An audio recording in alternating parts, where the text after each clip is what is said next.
Savlon নিবেদিত বিজয় বাহক। সবাইকে আমন্ত্রণ জানাচ্ছি। শুরু হয়ে গেল স্যাভলন নিবেদিত বিজয় বাহক। মমো আছে আপনাদের সাথে। আপনারা আমাদেরকে দেখতে পাচ্ছেন দীপ্ত টেলিভিশনের পর্দা এবং সেই সাথে শুনতে পাচ্ছেন রেডিও স্বাধীন 92.4 FM এবং আমরা প্রতিনিয়ত অর্থাৎ প্রত্যেক বৃহস্পতিবার ঠিক রাত 12টায় আসলে হাজির হয়ে যায় এবং আপনাদের সাথে এই করোনাকালীন সময়ে বিজয় বাহকে এমন দুজন অতিথিদেরকে আসলে আপনাদের সামনে নিয়ে আসার চেষ্টা করি যাদের গল্পগুলো শুনলে আমরা প্রতি মুহূর্তে আসলে অনুপ্রাণিত হই এবং সেই সাথে এই করোনাকালীন সময়ে নিজেদেরকে কিভাবে ঠিক রাখতে হয়, ভালো রাখতে হয়, সেই ব্যাপারগুলো নিয়েই আসলে আমরা কথা বলি। একজন ডেফিনেটলি সম্মুখ সারির যোদ্ধা এবং আরেকজনের করোনা জয়ের গল্পগুলো আমরা শুনি। কিন্তু তার আগে একটু জানিয়ে রাখতে চাই, আজকে আমরা যে বিষয়ে কথা বলবো করোনার ফলো আপ চিকিৎসা, এবং এই বিষয়ে কথা বলার জন্য আমাদের সাথে স্টুডিওতে আমরা আজকে ডেকেছি ডাক্তার এমডি নাজমুল হাসান, সহকারী অধ্যাপক, ইন্টারনাল মেডিসিন বিভাগ, বঙ্গবন্ধু শেখ মুজিব মেডিকেল বিশ্ববিদ্যালয়। এবং সেই সাথে যার করোনা জয়ের গল্পটা আজকে আমরা শুনবো, Kashfia Firoz, head of influencing plan international Bangladesh. তাদের কাছে যাওয়ার আগে যে বিষয়টা আপনাদেরকে একটু জানাতে চাই, আপনারা চাইলে কিন্তু আমাদেরকে SMS করতে পারেন। RS লিখে আপনাদের কথাগুলো টাইপ করে পাঠিয়ে দিতে হবে 22010 এই নম্বরে। তাছাড়া স্বাধীন এবং দীপ্ত টেলিভিশনের ফেসবুক পেজে আমরা লাইভে আছি। লাইভের কমেন্ট সেকশনে জানাতে পারেন আপনার মতামত। চলুন আমি আর কথা না বাড়াই চলে যাচ্ছি আজকে আমাদের আমন্ত্রিত অতিথিদের কাছে। কেমন আছেন আপনারা? জি, ভালো আছি। কাশফি আপু, আপনার কাছে আমি আসবো। তার আগে নাজমুল স্যার, আপনার কাছে যে বিষয়টা আসলে একটু জানতে চাই যে এখন তো আমরা লম্বা একটা সময় আসলে পার করে ফেলেছি এবং এখন আমরা অনেকটা স্বাভাবিক জীবনযাপনে আসলে চলে এসেছি, স্বাভাবিকভাবেই সবকিছু সম্পাদন করছি। এখন আসলে কি ধরনের আপনারা পেশেন্ট পাচ্ছেন বা আমাদের দেশে আসলে করোনার কারেন্ট সিচুয়েশনটা কি? আপনাকে ধন্যবাদ। আপনি একটি গুরুত্বপূর্ণ কোশ্চেন করেছেন যে আমরা যেমন দেখছিলাম গত 2 মাস বা 3 মাসে যে করোনা সিচুয়েশনটা ছিল, তখন আক্রান্তের হার অনেক বেশি ছিল। টেস্টের ভিত্তিতে আমরা যেটা পেতাম যে কোনো সময় দেখা যাচ্ছে 30% আক্রান্ত হয়েছেন টোটাল টেস্টের। কিন্তু রিসেন্ট যদি আমরা দেখি যে টোটাল টেস্ট নাম্বারটি কমে এসেছে, যেটা প্রায় 1/3 কমে গিয়েছে আগের টেস্ট থেকে। সেখান থেকে 15%, কোনো ক্ষেত্রে 16% রোগী পজিটিভ আসছেন। কিন্তু আমরা যারা ফ্রন্ট লাইনে কাজ করি বা রোগীর সাথে কাজ করি, এটা আসলে আসল চিত্র না। এখনো অনেক রোগী আক্রান্ত হচ্ছেন, কিন্তু সবাই আসলে টেস্ট করতে পারছেন না বা করতে চাচ্ছে না। এটার দুটো কারণ হতে পারে। একটা, সচেতনতা বেড়েছে যে মাইল্ড কেসগুলো বাসায় রেখে চিকিৎসা করা সম্ভব বা তারা ভালো হয়ে যাচ্ছেন, টেস্টের হ্যাসেলের মধ্যে যেতে চাচ্ছেন না। আর আরেকটা হতে পারে টেস্টের আগের মতো অ্যাভেলেবিলিটি কমে গিয়েছে বা একটা টেস্টের ফি নির্ধারণ করা হয়েছে, সেটাও হতে পারে। তো আপনি ঠিকই বলেছেন যে এখন সবকিছু স্বাভাবিকভাবে খুলে দেওয়া হয়েছে। তাতে একটা ভালো দিক, সবাই কাজকর্ম করতে পারছে বা মানুষের মধ্যে একটা সাধারণ জীবনে ফিরে যাওয়ার প্রবণতা দেখা যাচ্ছে। কিন্তু অপোজিট সাইডটাও আমাদের খেয়াল রাখতে হবে যে আমরা একটা লম্বা সময় পার করে এসেছি যেখান থেকে কেস নাম্বারটা হয়তো কমে গেছে স্ট্যাটিস্টিক্যালি, বাট একটা ওয়েভ আসবে কিনা আমরা জানি না। কারণ আপনি জানেন করোনা ভাইরাস একটি নতুন রোগ, যে ভাইরাসটির সম্বন্ধে এখন আমরা খুব ভালো জানি না। এবং আপনি যদি পাশের দেশের দিকে তাকান, যেমন ভারতের দিকে, ওনাদের কেস নাম্বার কিন্তু অনেক বেশি, তাদের এফেক্টেড হওয়ার হার বেশি। তো সেটার সঙ্গে কম্পেয়ার করলে হয়তো আমাদের একটা সেকেন্ড ওয়েভ যদি আসে তাহলে কেস নাম্বার বেড়ে যেতে পারে। আর আমাদের পার্সোনাল এক্সপিরিয়েন্সে আসলে আগে যে সব জায়গায় বেশি আক্রান্ত হচ্ছিল, সেই সব জায়গা থেকে কিছু কিছু জায়গায় ক্লাস্টারগুলো শিফট হয়েছে। বিশেষ করে ঢাকার বাইরে কিছু কিছু সিটিতে, ইভেন গ্রামের দিকেও দেখা যাচ্ছে কেস পাওয়া যাচ্ছে। তবে সঠিক তথ্যটা হয়তো মাত্রই 1-2 সপ্তাহ হলো সবকিছু খুলে দেওয়া হয়েছে, 1 সপ্তাহ এখনো শেষ হয়নি। তো আরো বোঝা যাবে আরো কিছুটা সময় গেলে যে আসলে এটার ইফেক্ট কেমন হবে টোটাল কেস নাম্বারের উপরে। ডেফিনেটলি স্যার, আপনার কাছে যাব। এবার একটু আমি কাশফি আপুর কাছে জানতে চাই। কাশফি আপু, আপনার কাছে এবার যে বিষয়টা একটু জানতে চাই যে যখন জানলেন যে আসলে COVID-19 পজিটিভ এসেছে রেজাল্ট, সেই সিচুয়েশনটা একটু জানতে চাই। কখন জানলেন, আসলে কিভাবে জানলেন, কি কি সিমটম ছিল আপনার ক্ষেত্রে? আমার ক্ষেত্রে যেটা আমি ঠিক আসলে বুঝিনি। আমার যেটা হয়েছিল যে আমার খুব প্রচন্ড হাত পা ব্যথা করছিল, বিশেষ করে পাটা প্রচন্ড ব্যথা করছিল, পুরো শরীর ব্যথা করছিল এবং রাতে জ্বর ভাব এসেছিল। তো পরের দিন সকালে আমার হাজবেন্ড খেতে বসে বললেন নাস্তা যে সে কোনো স্বাদ আর গন্ধ পাচ্ছে না। তো তখন সাথে সাথে আমি তাকে বলি যে আমাদের মনে হয় তাহলে টেস্ট করা উচিত। এবং যেহেতু আমরা একসাথে ছিলাম, সো আমাদের কাছে মনে হয়েছে যে আমরা টেস্টটা করি, সাথে সাথে আমরা টেস্ট করতে চলে যাই সেদিনই। এবং বাসায় ফিরে আমার বাসায় আমার ছোট বোন আর আমার ছেলে আছে, তাদের সাথে আমরা একসাথে দেখা করিনি, কথা বলিনি, বরং আমরা আমাদের রুমে আইসোলেশনে ছিলাম। পরের দিন যখন আমরা আমাদের রিপোর্টটা হাতে পাই, আমাদেরকে আসলে রিপোর্টটা SMS করার আগে আমাদেরকে ফোন দেওয়া হয়। তো ফোন দেওয়ার পরে আমরা সিদ্ধান্ত নিই যে আমাদের যেহেতু আরেকটু কমপ্লিকেশিও দেখা দিয়েছিল দুজনেরই, তো আমরা সিদ্ধান্ত নিই যে আমরা হসপিটালে যাব এবং কোনো এমার্জেন্সিতে ডক্টরের সাথে কথা বলবো। তো সাথে সাথেই আমরা আসলে খুব দ্রুত 10-15 মিনিটের মধ্যে সিদ্ধান্ত নিয়েই আসলে হসপিটালের এমার্জেন্সিতে চলে যাই এবং বাসায় আমার ছেলে আর আমার বোনকে রেখে। স্বাভাবিকভাবে আমরা ওই সময় নিজেরাও একটু ভীত ছিলাম, আমার ছেলে আমার ছোট বোন ওদেরকে রেখে যাচ্ছি, ওদের জন্য একটু আমাদের একটু ভয়ও কাজ করছিল, ওরাও একটু নার্ভাস হয়ে গেছিল হঠাৎ করে। তো এটা একটা অভিজ্ঞতা, এটা একটা জার্নি ছিল আমাদের জন্য, বাট আল্লাহর রহমতে ফিরে এসেছি। ওকে, কাশফা আপু একটু জানতে চাই যে এখন সুস্থ আছেন, এখন আসলে কি ধরনের সমস্যার মাঝখান দিক দিয়ে যাচ্ছেন, বা এখন কি মনে হচ্ছে যে শারীরিকভাবে একটু দুর্বল লাগছে বা মাথা ব্যথা করছে, এই ধরনের কোনো সিমটম বা এই ধরনের কোনো সমস্যা কি ফেস করছেন? হ্যাঁ, আমার হচ্ছে গত সপ্তাহে আমি আমার এবং আমার হাজবেন্ড দুজনেরই নেগেটিভ রিপোর্টটা হাতে পেয়েছি। নেগেটিভ রিপোর্ট পাওয়ার পরেও আমরা 1-2 দিন আসলে রুমে আইসোলেশনে ছিলাম, মানে নেগেটিভ রিপোর্ট পাওয়ার সাথে সাথে আমরা বের হয়ে যাইনি। তারপরে স্বাভাবিক জীবনে এখন পর্যন্ত আমরা আসলে সেভাবে ফিরতে পারিনি। যেটা হচ্ছে যে আমাদের প্রচন্ড দুর্বল লাগে, আমার হাজবেন্ড আমার দুজনেরই প্রচন্ড দুর্বল লাগে, কিন্তু আমার যেটা হচ্ছে আমি যদি একটু কথা বলি আমার কাছে খুব টায়ার্ড মনে হয়, কিংবা আমি যদি ওয়াশরুম থেকে বিছানা পর্যন্ত হেঁটে আসি, আমার রুমের পাশেই ওয়াশরুম, তো আমার কাছে মনে হয় আমি বোধহয় অনেক দূর হেঁটে এসেছি এবং আমি মানে হাঁপাতে থাকি, আমার খুব ক্লান্ত লাগে। অবসাদটা নিয়ে খুব বেশি স্ট্রাগল করছি, শারীরিক এবং মানসিক দুটোই।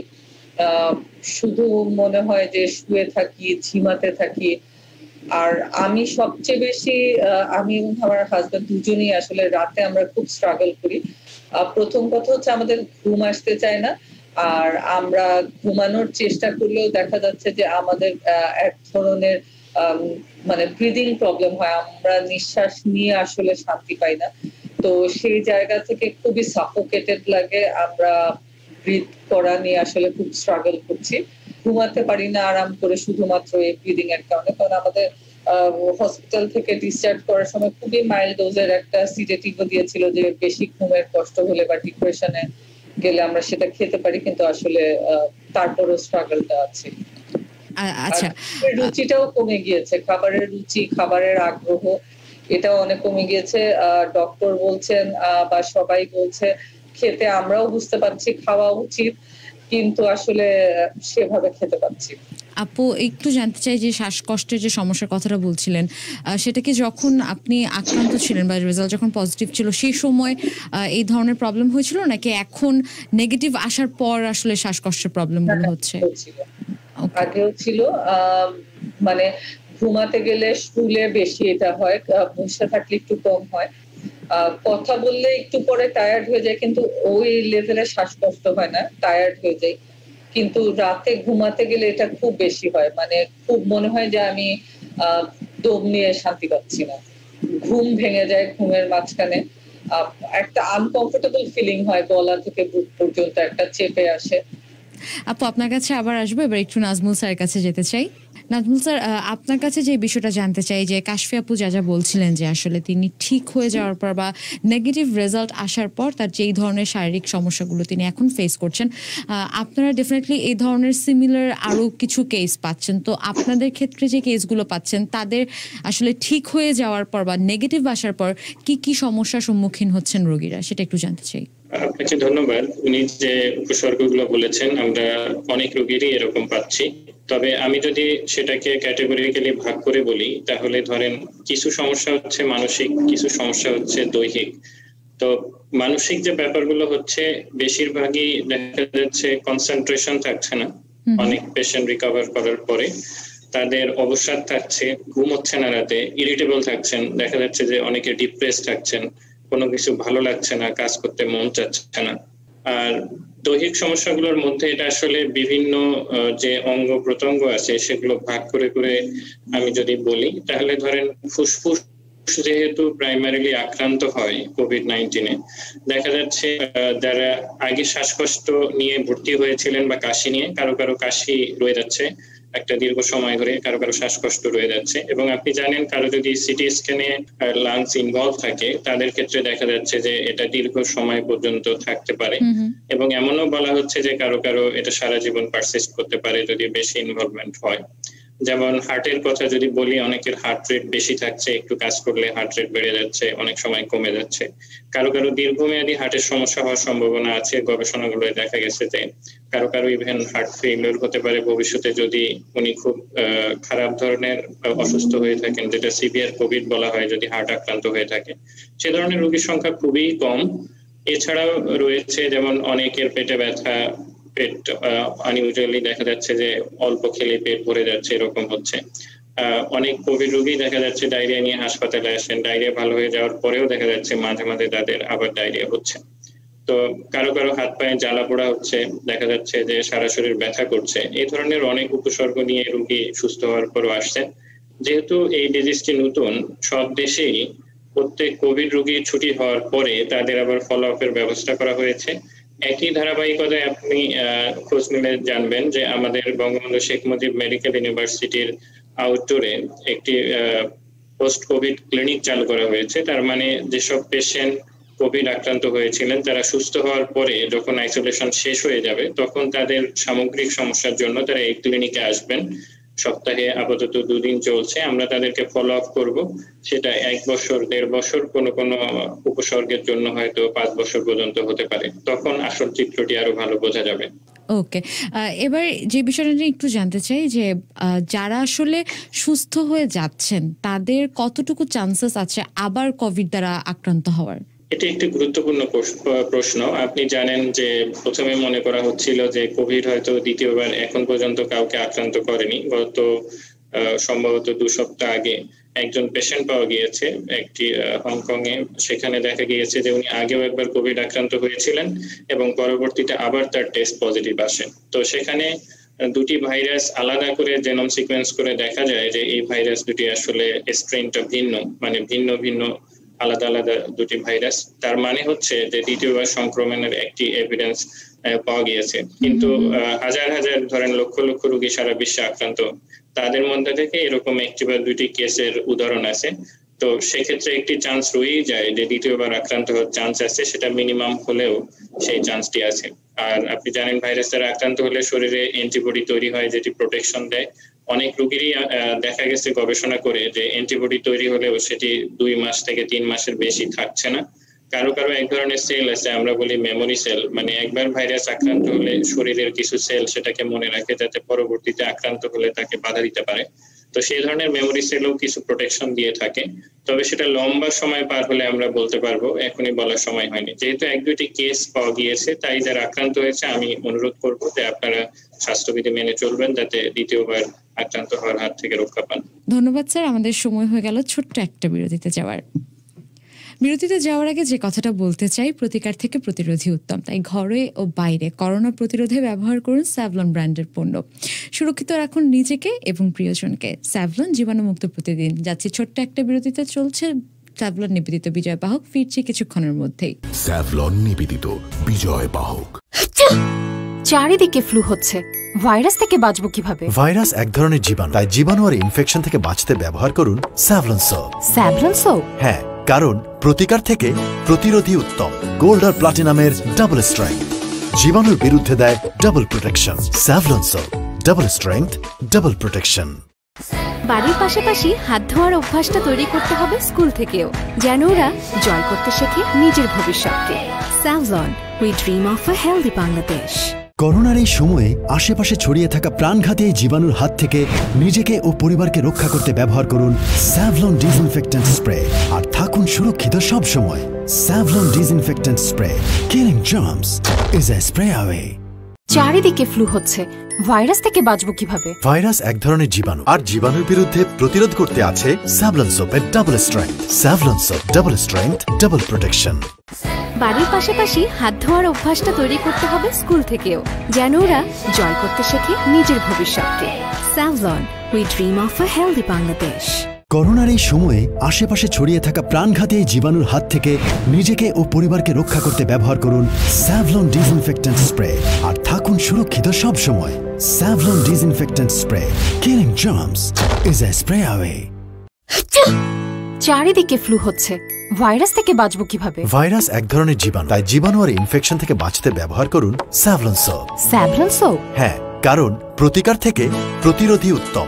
গোল্ড আর প্লাটিনামের ডাবল স্ট্রেংথ জীবাণুর বিরুদ্ধে দেয় double protection. Savlon soap, double strength, double protection.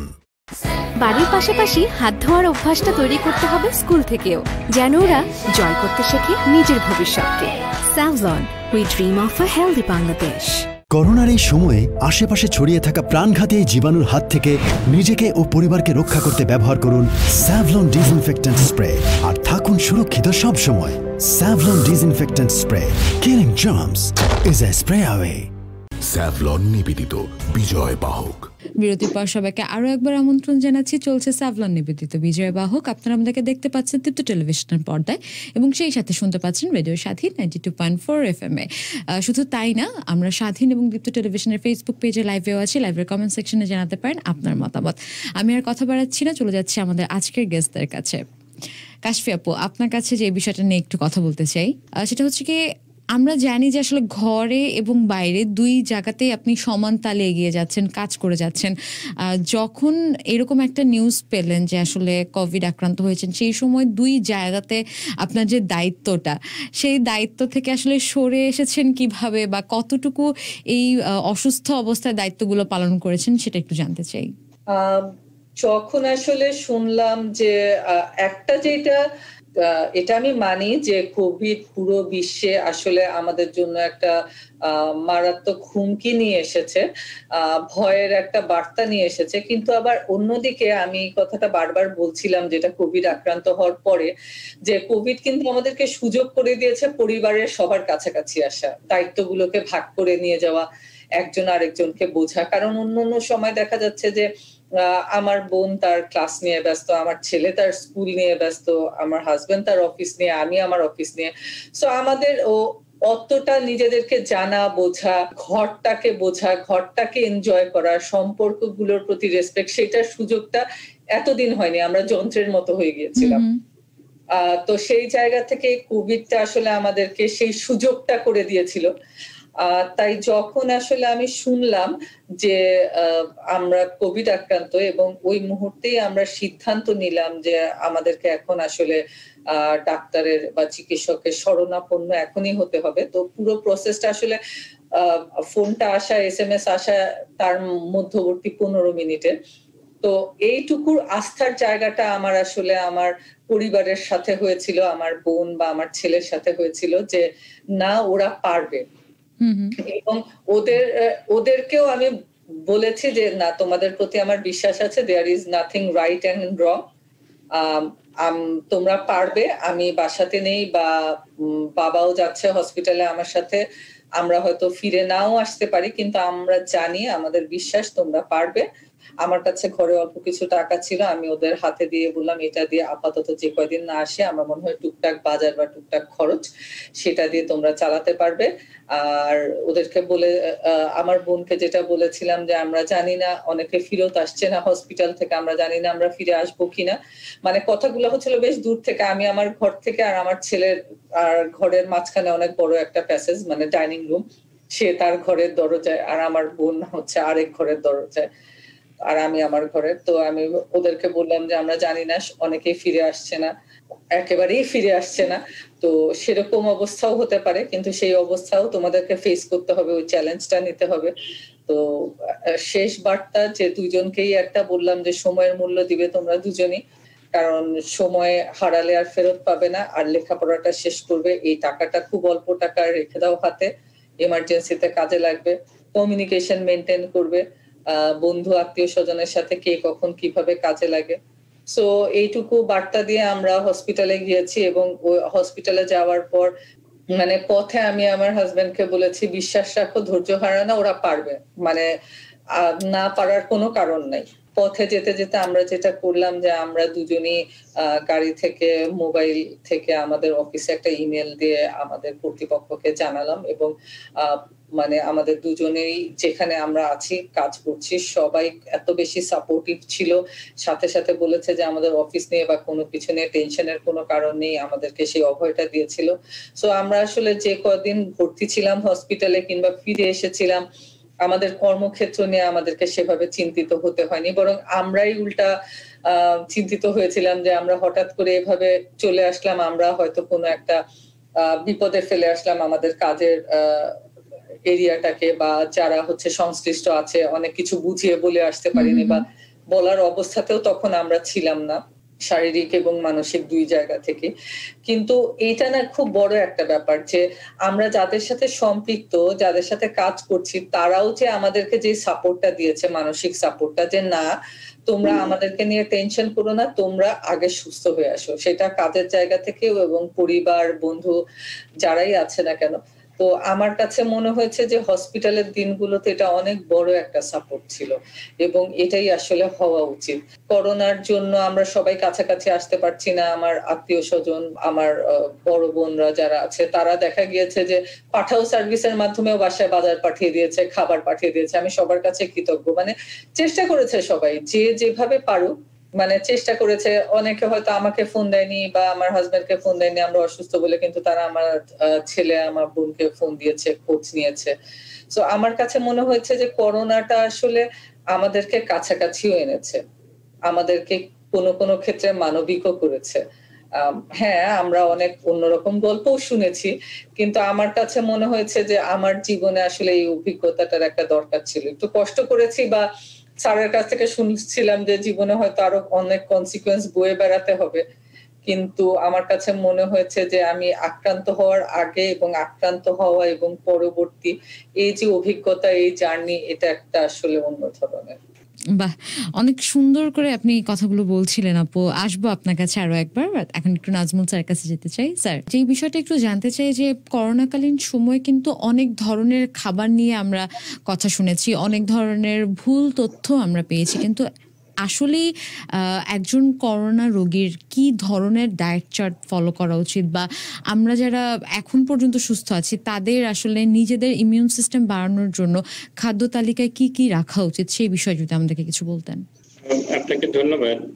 কিছু গুরুত্বপূর্ণ তথ্য আমি দিতে চাই, যেটা আমাদের দেশে প্রথম থেকে করোনা রোগী বা যারা আক্রান্ত হননি সবাই যেটা করছিলেন, যেমন অনেকে গরম পানি খাচ্ছিলেন, গরম চা খাচ্ছিলেন, অথবা দেখা যাচ্ছে বারবার লেবু শরবত খাচ্ছিলেন। আসলে এগুলো কোনোটাই বৈজ্ঞানিকভাবে প্রমাণিত কোনো চিকিৎসা পদ্ধতিও না বা খাবারের তালিকাও না। এটা খুব সিম্পল।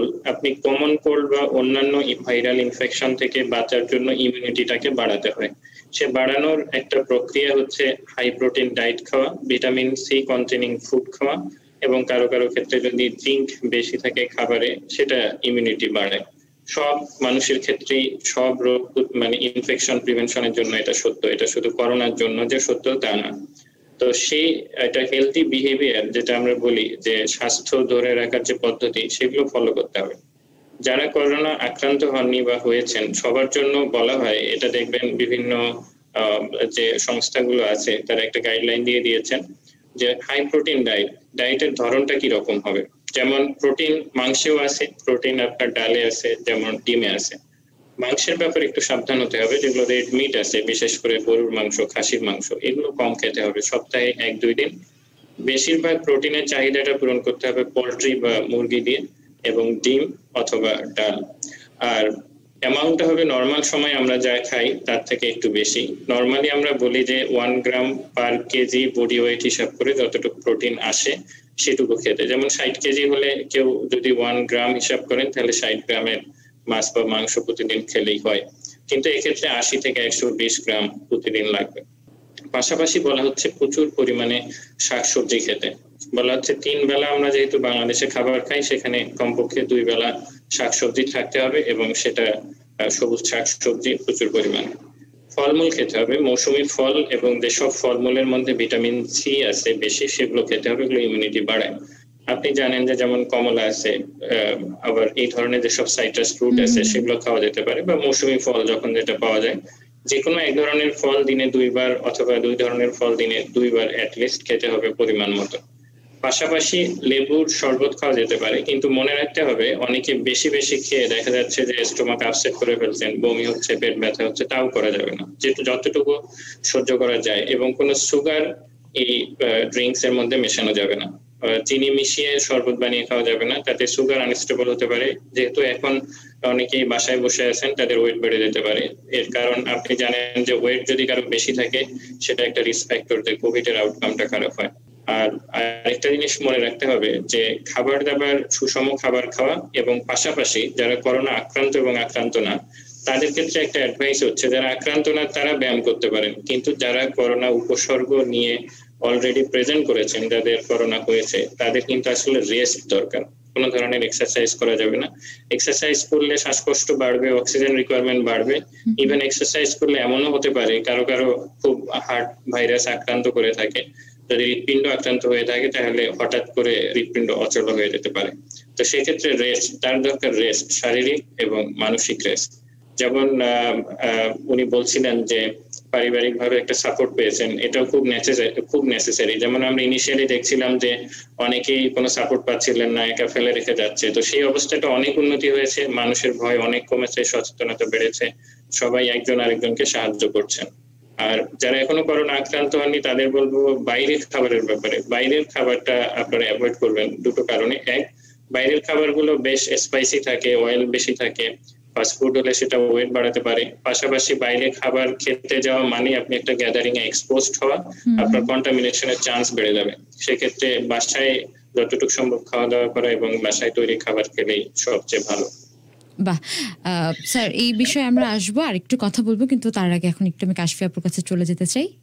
কাশফি আপু, আপনার কাছে এখন যে বিষয়টা একটু জানতে চাই যে আপনি যখন আক্রান্ত ছিলেন আসলে সেই সময় ডায়েটটা কিভাবে ফলো করতেন, বা আইসোলেশনে যখন ছিলেন সেই সময় আসলে খাবার দাবারটা কিভাবে মেনটেন করতেন, সেটা একটু জানতে চাচ্ছি। আইসোলেশনে থাকার সময় যেটা হয়েছে, বা আমি হসপিটালেও ছিলাম, আমি যেটা শুরুতেই বলেছি, আমাদের আসলে একেবারেই রুচি ছিল না, খাবারের কোনো মানে আগ্রহ হারিয়ে ফেলেছিলাম, এখনো সেটা নেই, ফিরে আসেনি, মানে খেতে ইচ্ছা করে না, আর অল্প একটু খেলেই মনে হয় পেটটা ভরা। কিন্তু যেটা হয়েছে যে সকালে আমরা নাস্তায় সবসময় ডিম রেখেছি, ডিম খেয়েছি, আটার রুটিটা সকালে নাস্তাতে সবসময় খেয়েছি, একটা সবজি যে ভাজি যেগুলো সেগুলো খেয়েছি। তারপরে 11টা-12টার দিকে স্যার যেটা বলছিলেন যে আমরা দেশীয় ফল বা অন্যান্য যেই ফলগুলো আছে, কমলা, মালটা, সেগুলো খেয়েছি বা খাচ্ছি। দুপুরে ভাত খাই এবং মাছ দিয়ে খাই, মুরগিটা খাওয়ারও চেষ্টা করি, ডাল টালও থাকে। আমার যেটা হয়, ডালে খুব অ্যাসিডিটি হয় বলে আমি একটু অ্যাভয়েড করার চেষ্টা করি, কিন্তু ডালটা আবার আমার খেতে ভালোও লাগে। সো এটা ডিপেন্ড করে প্রতিদিনের ওই অ্যাসিডিটির উপর, যে আজকে কেমন ফিল করছি। বিকাল বেলাতে আমরা সন্ধ্যার সময় এখন যেটা প্র্যাকটিস করছি সেটা হচ্ছে যে বাচ্চা মুরগির স্যুপ খাই, না হলে দুধ খাই। তো 2-1 দিন দেখা গিয়েছে যে সাথে সাথে স্যুপ আর দুধ খাওয়ার কারণে তখন আবার অ্যাসিডিটি হয়েছে, খারাপ ফিল করেছি। তো এখন আমরা যেটা ভাগ করে নিয়েছি যে সন্ধ্যার সময় নুডলস সবজি দিয়ে রান্না করে খাই, তার সাথে স্যুপ খাই, বা কোনোদিন পাস্তা খাই, সেটার সাথে স্যুপ খাই। এটা হচ্ছে সন্ধ্যাবেলায় খাই। আর রাতে ডিনারের পরে হচ্ছে আমরা ঘুমানোর আগে 1 গ্লাস দুধ খাই। তো এইটা আপাতত আমরা মেনটেন করছি। আর চার্টে তো প্রোটিনটা থাকে, প্রতিদিন আমাদের খাদ্য তালিকায় একটা সবজি তো অবশ্যই থাকে, ডালটা থাকে। দুপুর বেলাতে অবশ্যই আমরা মাছ খাই সবাই, এটাই নিয়ম আমাদের আগে থেকে বাসাতে, এটা নিয়ম যে দুপুরে আমরা মাছ খাই, রাতে আমরা মুরগি বা গরু বা খাসি সেটা খাই। তো এখনো আমরা সেটাই মেনটেন করছি। ওকে, আরো কথা বলবো, কিন্তু সময় হয়ে গেল একটা ছোট্ট বিরতিতে যাওয়ার। দর্শক এবং শ্রোতা, সময় হয়ে গেল একটা ছোট্ট বিরতিতে যাওয়ার। চলছে বিজয় বাহক, মম আছে আপনাদের সাথে। স্যাভলন নিবেদিত বিজয় বাহকে আপনার যে কোনো প্রশ্ন কিন্তু আপনি করতে পারেন টেক্সটের মাধ্যমে। RS লিখে আপনার কথাগুলো টাইপ করে পাঠিয়ে দিতে হবে 22010, এই নাম্বারটিতে। আমরা দীপ্ত টেলিভিশনের পর্দায় রয়েছি এবং আমাদেরকে শুনতে পাচ্ছেন রেডিও স্বাধীন 92.4 FM। যাচ্ছি ছোট্ট একটা বিরতিতে, ফিরছি কিছুক্ষণের মধ্যেই। স্যাভলন নিবেদিত বিজয় বাহক। চারিদিকে ফ্লু হচ্ছে, ভাইরাস থেকে বাঁচবো কিভাবে? ভাইরাস এক ধরনের জীবাণু, তাই জীবাণু আর ইনফেকশন থেকে বাঁচতে ব্যবহার করুন স্যাভলন সোপ। Savlon soap? হ্যাঁ, কারণ প্রতিকার থেকে প্রতিরোধী উত্তম। গোল্ড আর প্লাটিনামের ডাবল স্ট্রেংথ জীবাণুর বিরুদ্ধে দেয় double protection. Savlon soap, double strength, double protection. বাড়ির পাশাপাশি হাত ধোয়ার অভ্যাসটা তৈরি করতে হবে স্কুল থেকেও, যেন ওরা জয় করতে শেখে নিজের ভবিষ্যৎকে। Savlon, we dream of a healthy Bangladesh. করোনার এই সময়ে আশেপাশে ছড়িয়ে থাকা প্রাণঘাতী এই জীবাণুর হাত থেকে নিজেকে ও পরিবারকে রক্ষা করতে ব্যবহার করুন স্যাভলন ডিসইনফেক্ট্যান্ট স্প্রে আর থাকুন সুরক্ষিত সব সময়। Savlon disinfectant spray, killing germs is a spray away. চারিদিকে ফ্লু হচ্ছে, ভাইরাস থেকে বাঁচবো কিভাবে? ভাইরাস এক ধরনের জীবাণু, আর জীবাণুর বিরুদ্ধে প্রতিরোধ করতে আছে স্যাভলন সোপের double strength. Savlon soap, double strength, double protection. বাড়ির পাশাপাশি হাত ধোয়ার অভ্যাসটা তৈরি করতে হবে স্কুল থেকেও, যেন ওরা জয় করতে শেখে নিজের ভবিষ্যৎকে। Savlon, we dream of a healthy Bangladesh. করোনার এই সময়ে আশেপাশে ছড়িয়ে থাকা প্রাণঘাতী এই জীবাণুর হাত থেকে নিজেকে ও পরিবারকে রক্ষা করতে ব্যবহার করুন স্যাভলন ডিসইনফেক্ট্যান্ট স্প্রে আর থাকুন সুরক্ষিত সব সময়। Savlon disinfectant spray, killing germs is a spray away. চারিদিকে ফ্লু হচ্ছে, ভাইরাস থেকে বাঁচবো কিভাবে? ভাইরাস এক ধরনের জীবাণু, আর জীবাণুর বিরুদ্ধে প্রতিরোধ করতে আছে স্যাভলন সোপের double strength. Savlon soap, double strength, double protection. বাড়ির পাশাপাশি হাত ধোয়ার অভ্যাসটা তৈরি করতে হবে স্কুল থেকেও, যেন ওরা জয় করতে শেখে নিজের ভবিষ্যৎকে। Savlon, we dream of a healthy Bangladesh. করোনার এই সময়ে আশেপাশে ছড়িয়ে থাকা প্রাণঘাতী এই জীবাণুর হাত থেকে নিজেকে ও পরিবারকে রক্ষা করতে ব্যবহার করুন স্যাভলন ডিসইনফেক্ট্যান্ট স্প্রে আর থাকুন সুরক্ষিত সব সময়। Savlon disinfectant spray, killing germs is a spray away. Savlon নিবেদিত বিজয় বাহক। বিরতির পর সবাইকে আরও একবার আমন্ত্রণ জানাচ্ছি। চলছে স্যাভলন নিবেদিত বিজয় বাহক, এবং স্যাভলন মানেই হলো জীবাণুমুক্ত এবং সুস্থ জীবনের নিশ্চয়তা। ভেজাল ও নিম্নমানের পণ্য ব্যবহার করে নিজেকে ও পরিবারকে স্বাস্থ্য ঝুঁকিতে ফেলবেন না। তাই ঘরে এবং বাইরে করোনা প্রতিরোধে স্যাভলন ব্র্যান্ডের পণ্য ব্যবহার করুন, নিজেকে এবং প্রিয়জনকে সুরক্ষিত রাখুন। স্যাভলন, জীবাণুমুক্ত প্রতিদিন। আমরা বিজয় বাহকে প্রতিনিয়তই আসলে চেষ্টা করছি এমন একজনের গল্প শোনার, তার করোনা জয়ের গল্প, সেটা আজকেও ব্যতিক্রম নয়। কাশফিয়া প্রযুক্ত রয়েছেন আমাদের সাথে, তার সাথে কথা বলছিলাম, এবং একজন সম্মুখ সারির যোদ্ধা, যার কাছ থেকে আসলে এই সময়ে কি করা উচিত, যে গাইডলাইনটা আমাদের দরকার, সেই গাইডলাইনটা পাচ্ছি আমরা। আমাদের সাথে রয়েছেন আজকে নাজমুল স্যার, তার সাথে কথা বলছি। এবং আপনারা চাইলে আপনাকে SMS করতে পারেন, RS লিখে আপনাদের কথাগুলো টাইপ করে পাঠিয়ে দিতে হবে 220110 এই নাম্বারে। স্বাধীন এবং দীপ্ত টেলিভিশনের যে ফেসবুক পেজ রয়েছে, সেখানে আমরা লাইভে আছি, লাইভের কমেন্ট সেকশনে জানাতে পারেন আপনার মতামত। চলে যাচ্ছি নাজমুল স্যারের কাছে। স্যার, এখন একটু যে বিষয়ে জানতে চাই যে আসলে করোনা থেকে যখন একজন রোগী বের হয়ে আসেন, বা যখন আমরা বলি একজন রোগীর আসলে নেগেটিভ এসেছে রেজাল্ট, তারপর থেকে তার কি ধরনের চিকিৎসা বা ডাক্তারি পরামর্শ আসলে মেনে চলা উচিত, সেই ব্যাপারে যদি কিছু বলতেন আমাদেরকে।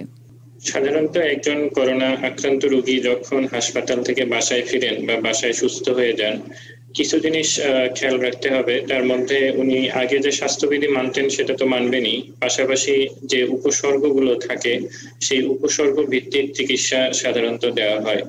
যেমন কারো কাশি থাকলে কিছু সিম্পল কাশির ওষুধ আছে, সেগুলো দেওয়া হয়, বা তার যদি অন্য কোনো রোগ থাকে সেই রোগগুলো যাতে নিয়ন্ত্রণে থাকে, যেমন সেটা হতে পারে হাই ব্লাড প্রেশার, ডায়াবেটিস বা অন্যান্য রোগ, সেই ওষুধগুলো উনি নিয়মিত কন্টিনিউ করবেন। এবং পাশাপাশি যেটা করা দরকার, আমি আগেই বলেছিলাম যে সুষম খাবার খাওয়া, সেটা মেনটেন করতে হবে। এবং সবচেয়ে বড় ব্যাপার হয়ে যেটা দাঁড়িয়েছে আমার কাছে মনে হয়, সেটা হচ্ছে মানসিক স্বাস্থ্যের খেয়াল রাখা।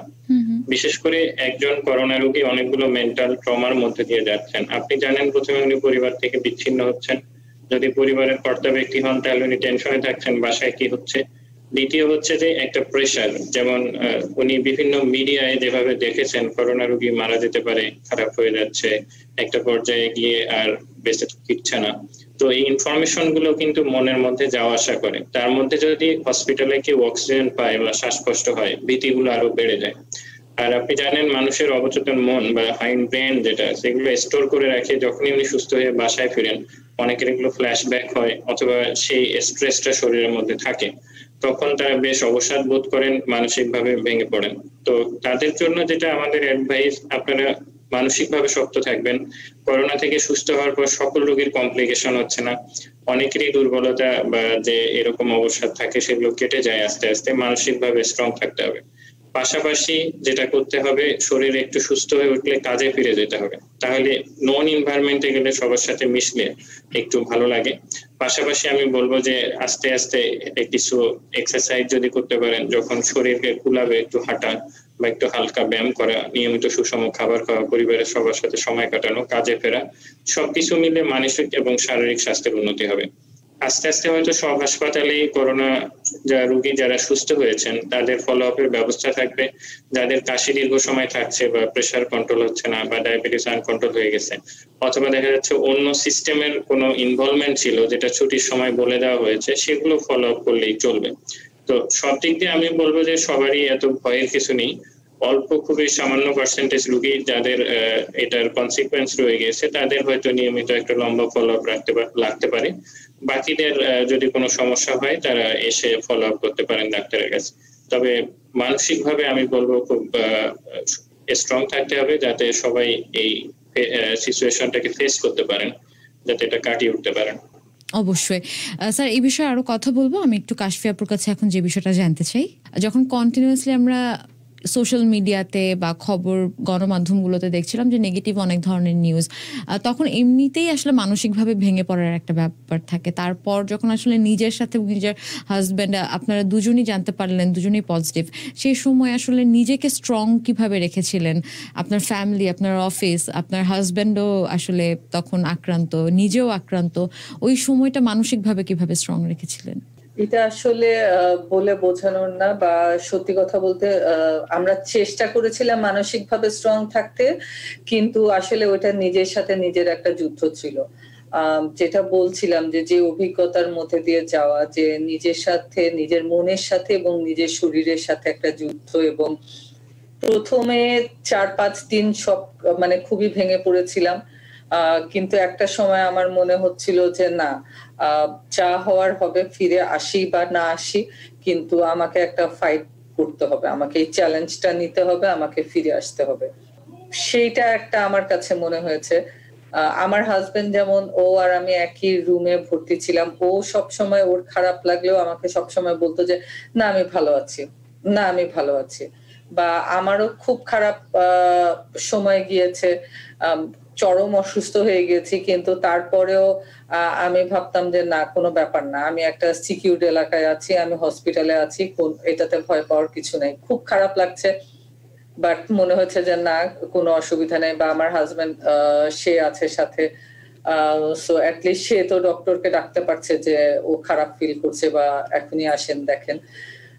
বাট এটা খুব আসলে যে এটার মধ্যে দিয়ে যায় তার জন্য এটা খুব কঠিন, শক্ত থাকা বলাটা, বা আমি শক্ত ছিলাম এই কথাটা বলা। আসলে শক্ত থাকার চেষ্টা করছিলাম প্রতিনিয়ত, নিজের সাথে যুদ্ধ। এটা পরিবারের একটা সাপোর্ট তো অবশ্যই ছিল, কিন্তু তারাও চাচ্ছিল বা তাদের সহযোগিতাটাও ছিল যে না, আমাদের নিয়ে টেনশন করো না। আমার ছেলেকে যখন ফোনে কথা হতো বা বোনের সাথে, ওরা সবসময় একই কথা বলতো যে আমরা কেমন আছি এটা জিজ্ঞেস করো না, তোমরা কেমন আছো, তুমি ফাইট করো, তোমাকে ফিরে আসতে হবে, তুমি নিজের দিকে কনসেন্ট্রেট করো, আমরা কেমন আছি এটা নিয়ে ভাবতে হবে না, আমাদের কিছু লাগলে আমরা তোমাদের সাথে যোগাযোগ করব বা আমরা ম্যানেজ করব। সো এটা একটা আসলে অন্যরকম অভিজ্ঞতা, যেটা আমি একটু আগেও বললাম যে আসলে যে না গিয়েছে, বাট আমার কাছে মনে হয় যে ভালো খারাপ যাই আসুক না কেন, আসলে বেঁচে থাকতে হলে তো চ্যালেঞ্জটা নিতেই হবে, সো ওয়াই নট। রাইট। আরেকটা বিষয় একটু জানতে চাই কাশফি আপু, অনেক সময় অনেক ধরনের খবরই কিন্তু আমরা গণমাধ্যমে দেখেছিলাম যে আসলে হাসপাতালগুলোতে একদম শুরুর দিকে ডাক্তার পাওয়া যাচ্ছে না, অনেক কিছুর অভাব হচ্ছে। তো আপনারা যখন আসলে হাসপাতালে অ্যাডমিট ছিলেন, সেই ধরনের কোনো কমতি কখনো মনে হয়েছে যে ডাক্তার আসছে না, বা কোনো অসুবিধা কি ফেস করেছেন? না, আমি সেভাবে অসুবিধা ফেস করিনি। যেটা ছিল যে আমি যেখানে ছিলাম সেখানে একটা সাপোর্ট আমি উল্লেখ না করলেই না। আমি তো প্রথমে 4 ঘন্টা ইমার্জেন্সিতে ছিলাম, তারা সবাই খুব সাপোর্টিভ ছিলেন, সবসময় আসছিলেন, দেখছিলেন, এবং আমার কাছে নিজেকে মনে হচ্ছিল না আমি কোভিড পেশেন্ট, কারণ তারা আমাকে সেভাবেই ওয়েলকাম করেছে। সো সেই জায়গাটা আমার কাছে খারাপ লাগেনি। সো ওয়েলকামটা যখন আমার জন্য ভালো ছিল, আমার নিজের জায়গা থেকে এটা একটা বড় ব্যাপার ছিল যে না, মানে আমাকে অ্যাটলিস্ট যে জায়গায় এসেছি বা ডক্টররা আমাকে মানে এলিয়ান ভাবছে না এরকম। আমি ভর্তি হওয়ার পরে যারা ওয়ার্ড বয় বা যারা ছিলেন তারা খুব সাপোর্ট করেছেন, কারণ অনেক সময় আমি নিজে থেকে বলছিলাম আমাকে গরম পানি দিয়ে যান, আমার গ্লাসটা আমি বারবার বলছিলাম ধুয়ে দিয়ে যান, আমার হাজবেন্ড বলছিল। তো তারা কখনো না বলেনি, বরং খুব এসেছে। বা এমনও হয়েছে যে আমি 2-3 দিন পরে বলেছি যে আমি আজকে হেঁটে যেতে পারছি না, ওয়াশরুমে এসে ধরে নিয়ে যাওয়া। তারা পিপিই পরিহিত, কিন্তু তারপরে ওই জায়গাটা আমার জন্য খুব একটা সাপোর্টের জায়গা ছিল।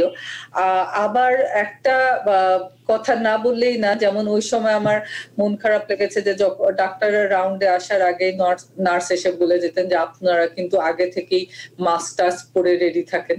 তো তখন আবার মনে হতো যে মানে হ্যাঁ, এটা অবশ্যই পরা উচিত, কিন্তু যেভাবে অ্যালার্ম দিয়ে যেত আগে যে আপনারা প্রিপেয়ার হন, ডাক্তার আসছে, মাস্ক আগেই পরে থাকেন, না হলে মানে ডাক্তার রুমে ঢুকে বলবে যে কেন মাস্ক পরে নেই, আপনারা এটা পরে থাকছেন। তো তখন মনে হতো যে মানে কেন এরকম হঠাৎ করে, মানে আমাদের নিজেরাও মানে অনেকটা ভীতু হয়ে, অনেকটা অপরাধীর মতো তাড়াতাড়ি আমরা মাস্ক খুঁজে পরে রেডি থাকতাম যে আসছে ডক্টর। তো ওইটা একটা, হ্যাঁ ঠিক আছে মাস্ক পরা অবশ্যই দরকার। তখন আসলে মানসিক অবস্থাটা খুব একটা দৃঢ় ছিল না, তো তার জন্য খুবই স্বাভাবিক একটু প্যানিক হয়ে যেতাম। বাট এখন সুস্থ হয়ে বুঝি যে না, এটা দরকার আছে, সবার জন্যই দরকার আছে। ডাক্তারদের জন্য মানে আমার কাছে ওইটা তাদের একটা চ্যালেঞ্জও মনে হচ্ছিল, যে কারণ সারাদিন ডিউটি করছে পিপি পরে, এত কিছু পরে, এটা খুব ডিফিকাল্ট। নার্সরা যখন আসতো আমি তাদেরকে জিজ্ঞেস করতাম যে এত কিছু পরে থাকেন, মানে 2-3টা করে মাস্ক পরা। তা বললাম যে আমরা তো সাধারণ জনগণরা একটা মাস্কই পরি না, আপনারা 2-3টা মাস্ক পরে ডিউটি করছেন, এটা তো খুব কঠিন। তো আমি উনার আসলে মাস্ক বা ফেস শিল্ডের কারণে উনার অভিব্যক্তিটা বুঝতে পারিনি, কিন্তু আমার মনে হচ্ছিল যে উনারাও কোন চ্যালেঞ্জের মধ্যে দিয়ে যাচ্ছেন। একদম একদম ঠিক। নাজমুল স্যার, এই জায়গা থেকে একটু আপনার কাছে যে বিষয়টা নিয়ে জানতে চাই, আসলে করোনা নিয়ে তো ভয় কম বেশি আমাদের শুরুতেও ছিল, এখন স্বাভাবিক হয়ে যাওয়ার পরও হয়তো আমরা ভয় পাচ্ছি, কেউ হয়তো দেখাচ্ছি, কেউ হয়তো দেখাচ্ছি না, এরকম একটা বিষয়। তো একজন করোনা রোগীর সময় আমরা ডায়েটের কথা শুনলাম, তার কি কি চিকিৎসা হতে পারে সেগুলো জানলাম। করোনা থেকে যখন তিনি সেরে উঠছেন তখন তার কি কি চিকিৎসা বা ফলো আপের দরকার সেই ব্যাপারগুলো আমরা জানলাম, কিন্তু এর মাঝখানের সময়টুকু যে আসলে মানসিকভাবে ভেঙে যাওয়া, সেই জায়গাতে বা প্যানিক করা, আমার কিছু হয়নি তারপর আমার সামনে যদি আমি শুনি যে সামনের ফ্ল্যাটে কারো করোনা হয়েছে, ওটা নিয়ে প্যানিক অ্যাটাক হওয়া, এই জায়গাগুলো থেকে কিভাবে আসলে একটু সচেতন হওয়া যায়? এটা একটি গুরুত্বপূর্ণ বিষয় যে আপনি শুধু নিজে সুস্থ থাকলে হবে না, আশেপাশের কেউ যদি আক্রান্ত থাকেন সেখান থেকে হওয়ার সম্ভাবনা আছে। তার মানে এই নয় যে আপনি একদম টোটালি সবাইকে অ্যাভয়েড করে চললেন। আপনি জানেন করোনা ভাইরাস এমন একটি রোগ যেটা আপনি যদি কাশি দেন, হাঁচি দেন, তাহলে একটা নির্দিষ্ট দূরত্ব পর্যন্ত এটা ছড়াতে পারে, তারপরে আর ছড়ায় না। সুতরাং কারোর সাথে যদি ইন্টারাকশন হয় যে 6 ফিট দূরত্ব থেকে, কোথাও কোথাও বলা হয় 3 ফিট, বাট 6 ফিটটা বেটার, 6 ফিট দূরত্ব থেকে যদি কারোর সঙ্গে আপনি কথা বলেন, উনি যদি আক্রান্ত হন, দুজনের যদি মাস্ক পরা থাকে, তাহলে দুজনেরই আক্রান্ত, যিনি আক্রান্ত আছেন তার থেকে আরেকজনের আক্রান্ত হওয়ার চান্স খুবই মিনিমাম, এটা গবেষণায় প্রমাণিত। আবার ধরেন আপনি সেই বাসায় যেতেই পারবেন না, ওই রোগ দেখা যাচ্ছে ওই লোক যদি আক্রান্ত হয়ে আপনার কোনো হেল্প চায়, হেল্প করতে পারবেন না, ব্যাপারটা এমনও না। উনি যদি মাস্ক পরে থাকেন, আপনি যদি একটা মাস্ক পরেন, এবং দেখা যায় আপনি চাইলে তাকে ধরে হাসপাতালেও নিতে পারবেন। অনেকেই নিয়ে আসছে এখন হাসপাতালে তার পরিবার পরিজনকে, এবং তারা এখানে সাথে থাকছেন আমাদের হসপিটালে, যেহেতু আপনি জানেন এই ধরনের হাসপাতালে সাপোর্টিং স্টাফ কম থাকে, তারা স্টে করছেন। অনেকেই আক্রান্ত হননি, আমরা অবাক হয়েছি যে তারা সঙ্গে সব সময় ছিলেন, মাস্ক পরেছিলেন, রোগীর সেবা যত্ন করেছেন। তো আমি বলবো যে অযথা ভয় না পেয়ে আপনারা যদি স্বাস্থ্যবিধি মেনে চলেন, যেমন মাস্ক পরিধান করা, নির্দিষ্ট দূরত্ব মেনটেন করা এবং হ্যান্ড স্যানিটাইজ করা বা বারবার হাত ধোয়া, তাহলে প্রতিবেশী আক্রান্ত হলেই যে কেউ আক্রান্ত হয়ে যাবে এমন না। কাশফি আপু এবং নাজমুল স্যার, আমাদের আসলে দেখতে দেখতে সময় শেষ হয়ে গেছে আজকের মতো। অনেক অনেক ধন্যবাদ আমাদের সাথে যুক্ত হওয়ার জন্য। ভালো থাকবেন। ধন্যবাদ আপনাদেরকে। আপনাদেরকে অনেক ধন্যবাদ। দর্শক শ্রোতা এতক্ষণ দেখছিলেন এবং শুনছিলেন স্যাভলন নিবেদিত বিজয় বাহক আমাদেরকে দেখছিলেন দীপ্ত টেলিভিশনের পর্দা এবং শুনছিলেন রেডিও স্বাধীন 92.4 FM। আজকে এই পর্যন্তই, বিদায় নেওয়ার সময় হয়ে গেছে। সবাই ভালো থাকবেন, সুস্থ থাকবেন, নিরাপদে থাকবেন। শুভরাত্রি। স্যাভলন নিবেদিত বিজয় বাহক।